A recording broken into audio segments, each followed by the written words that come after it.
ကဲတောင်းဆိုမှုများတဲ့ကြားတဲ့ကအရန်ခက်စားနေတဲ့ Ultra T Smartwatch လေးကိုအခု admin unboxing ဘူးပါကင်လေးကိုဖော်ပြပေးပါမယ်ဘူးဖွင့်လိုက်တာနဲ့ပထမဆုံးမြင်ရမှာကတော့လုံးဝ premium ဆန်ပြီးလူကြီးလူကောင်းစတိုင်နဲ့စတီဂျိုအမိုက်စားလေးပဲဗျာဒါတွေပဲလားဆိုတော့မဟုတ်ပါဘူးအင်ဂျီအရောင်နဲ့ light ဖက်အောင်နေ့တိုင်းလဲဝေးလို့ရမယ်တခြားလက်ပဲကျိုးလက်လလေး6မျိုးတောင်ပါပါသေးတယ်ပြီးတော့တချင်တော်ကိုအတန်ထွက်ချဲမိုက်တဲ့ wireless bluetooth နဲ့ကြက်လေးပါလက်ဆောင်ထပ်ပေးထားပါတယ်။အဲနိုင် body ကိုကြည့်အောင်ပေါ်ပစ္စည်းလိုပေါ်ပြပြမဟုတ်ပဲလုံးဝတန် body စစ်စစ်နော်။ခိုင်ခံမှုကတော့ချဲပဲဗျ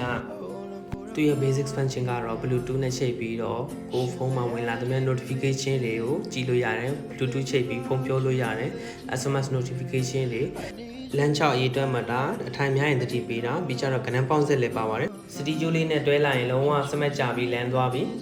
ဈေးနှုန်းကလည်းရမ်းတယ်တော့စိတ်ဝင်စားရင်အခုပဲ CB မှာမှာယူလို့ရပါတယ်အားလုံးပဲအထူးကျေးဇူးပါ